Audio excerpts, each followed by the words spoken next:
ಅವಾಗೆ ಇಳಿದು ಹೋಗಂತ ಹೇಳಿದ್ವಿ, ಕೇಳಿಲ್ಲ. ನಾವು 49 ಸೇಫ್ ಅದೇ. ನಿನ್ನಿಂದ ನಮ್ಮ ಮಕ್ಕಳು ನಮ್ಮ ದೊಡ್ಡವರೆಲ್ಲರೂ ಸಾಯ್ತಿದ್ದೀವಿ ಅಂತ ಅವ್ನಿಗೆ ಬೈದಾಗ ಆ ಪಾಪ ಮುದುಕ ಕೈಯಲ್ಲಿರ್ತಕ್ಕಂಥ ಒಂದು ಚೀಲ ತಗೊಂಡು ಬಸ್ನ ಕೆಳಗಿಡ್ತಾನ, ಒಂದು ಕಾಲು ಕೆಳಗಿಡ್ತಾನ.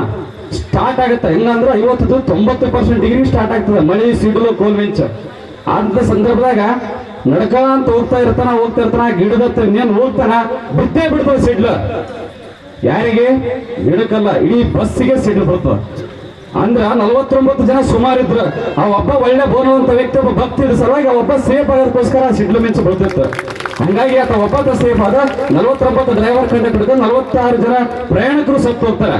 ಅಂದಾಗ ಅವ್ನ ಭಕ್ತಿ ಏನಂತಂದ್ರೆ ಅವ ಇರ್ತಕ್ಕಂಥ ದೇವ್ರ ನಂಬಿಕೆ, ಆ ದೇವ್ರ ಇರ್ತಕ್ಕಂಥ ಅನುಗ್ರಹ ಆ 49 ಜನ ಸಲ ಅವನು ಅಮಾಯಕ ನಾನು ಯಾಕೆ ಸಾಯಿಸ್ಲಿ, ನಾ ಭಕ್ತರ ಯಾಕೆ ಸಾಯಿಸ್ಲಿ ಅಂತ ಅಷ್ಟೊತ್ತ ಅದು ಮಳೆ ಸಿಡು ನಿಂತಿರ್ತದ. ಅವ ಎಂದ ಬಸ್ಸಿನಿಂದ ದೂರ ಹೋಗ್ತಾನೆ, ಅವಾಗ 49 ಜನ ಸಾಯ್ತಾರ. ಅದ್ರಂಗ ನಾವು ಒಳ್ಳೆ ದೃಷ್ಟಿಯಿಂದ ನಮ್ಮ ಪ್ರಾಮಾಣಿಕತೆಗೆ ನಾವು ಇದ್ದೀವಪ್ಪ ಅಂತಂದ್ರೆ ನಾವ್ ಎಲ್ಲಿದ್ರು ಕೂಡ ದೇವ್ರು ಕೈ ಬಿಡಲ್ಲ ಅಂತ ಮಾತು ನಿಜಕ್ಕೂ ಸತ್ಯ ಅದ. ಯಾಕಂತಂದ್ರೆ ಇವತ್ತಿನ ಜನರೊಳಗೆ 50% ಏನಾಗಿದ್ರು ಬರೀ ಅದೇ ಆಗ್ಯದ.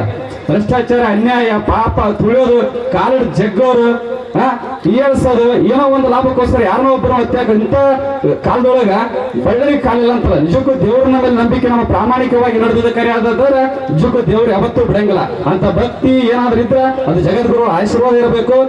ಊರೊಳಗ ಗುಡಿ ಗುಂಡಾರ ಮತ್ತೆ ಮಠ ಪ್ರವಚನ ಇವೆಲ್ಲಗಳು ಇತ್ತು ಅಂತಂದ್ರೆ ಆ ಊರು ನಿಜಕ್ಕೂ ಶಾಂತಿ ಆದ. ಆ ಊರು ಒಳ್ಳೆ ರೀತಿಯಿಂದ ಸಾಕ್ತದ. ಸುಖ ಶಾಂತಿ ನೆಮ್ಮದಿಯಿಂದ ಕೂಡ ಆ ಊರು ಇರ್ತದ. ಈ ಊರು ಇತಿಹಾಸ ರೀ. ಮೊಹರಂ ಒಳಗಂತ ನಾವು 3 ಮೊಹರಂ